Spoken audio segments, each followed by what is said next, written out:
Hello दोस्तों, नमस्कार दोस्तों। मैं आपके लिए महासंग्राम महाभारत भाग 1 की कथा लेके आए हूँ।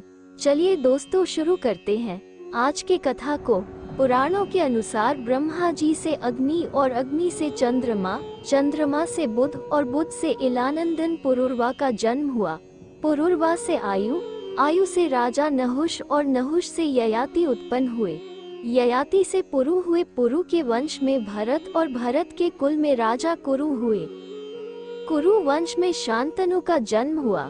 शांतनु का विवाह माता गंगा से हुआ था। जब शांतनु से गंगा का विवाह हुआ था तब गंगा ने उनसे एक वचन लिया था कि वह कोई भी कार्य करे, शांतनु उनसे कुछ नहीं पूछेंगे। तब शांतनु ने गंगा को वचन दिया कि वह उससे कभी कोई प्रश्न नहीं करेंगे और न ही किसी भी कार्य का कारण जानेंगे।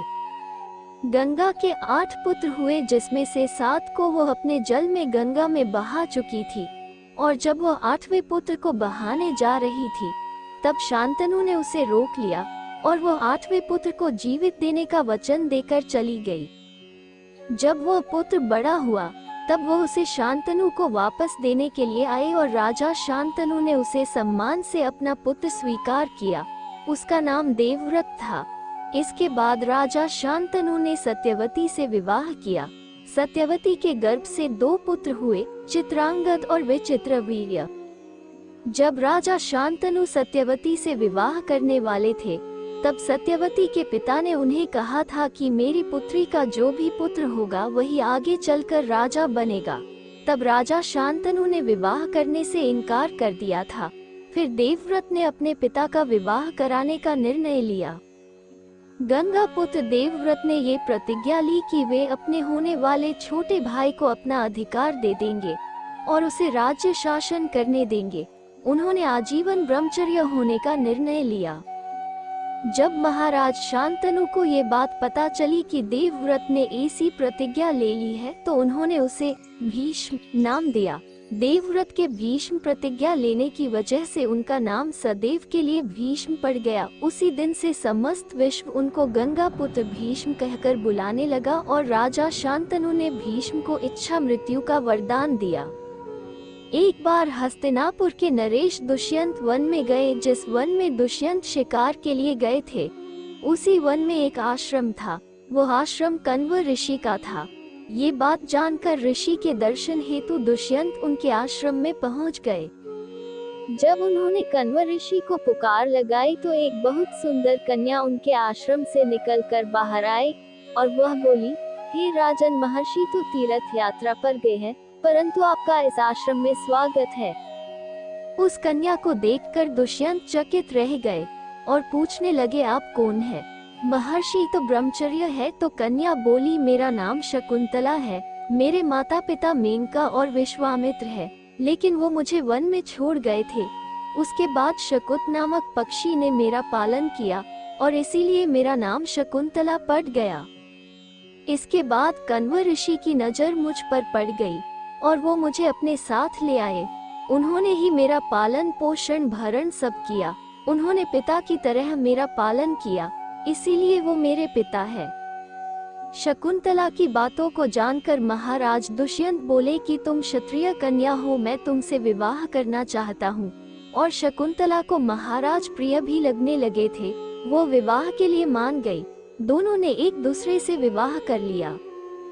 कुछ काल तक महाराज शकुंतला के साथ वन में ही रहे। फिर एक दिन वो शकुंतला से बोले, प्रिय, मुझे अपना राज्य भी संभालना है, इसलिए मुझे अपने राज्य की ओर प्रस्थान करना होगा।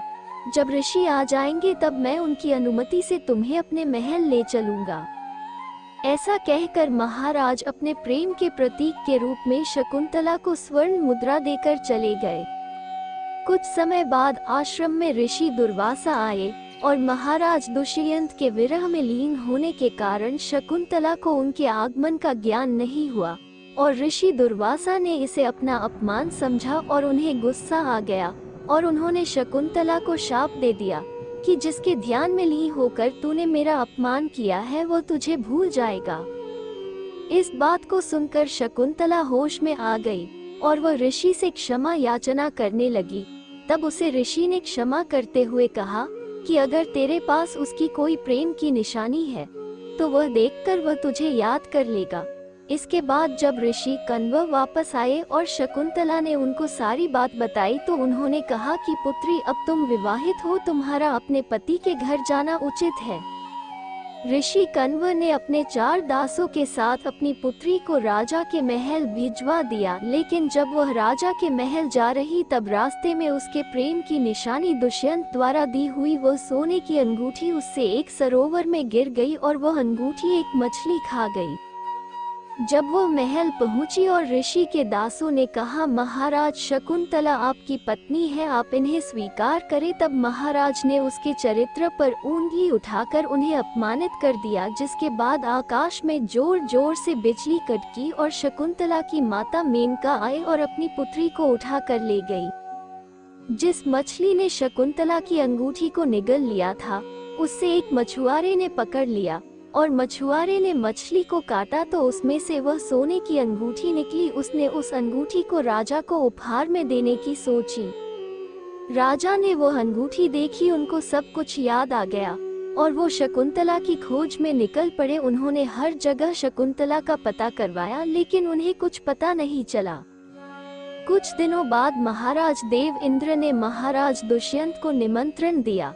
जब वह वेद इंद्र के यहाँ से वापस आ रहे थे तब आकाश मार्ग से आते हुए उनकी नजर कश्यप ऋषि के आश्रम पर पड़ी। वो उनके दर्शन के लिए वह चल पड़े।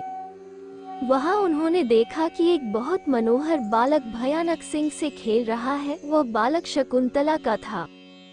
जब महाराज शकुंतला पुत्र के निकट जा रहे थे तब उन्हें जाते हुए शकुंतला की सखी ने देख लिया और वह चिल्लाकर बोली कि महाराज, आप भस्म हो जाएंगे अगर आप उस बालक को हाथ लगाएंगे तो। लेकिन महाराज का ध्यान तो बालक की ओर था और वे उसे गोद में उठाकर खिलाने लगे।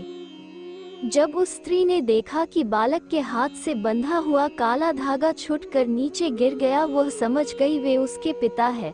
उस स्त्री ने सारी बात शकुंतला को बताई और जब शकुंतला आए तो महाराज दुष्यंत ने उन्हें पहचान लिया और वे उन्हें और अपने पुत्र को अपने साथ महल ले गए। शकुंतला के पुत्र का नाम भरत था और यह आगे चलकर महान प्रतापी सम्राट बना। हमारे देश का नाम भारतवर्ष भरत के नाम पर ही भारत बना। दोस्तों, वीडियो पसंद आए तो वीडियो को लाइक, कमेंट और दोस्तों को शेयर करना न भूलें।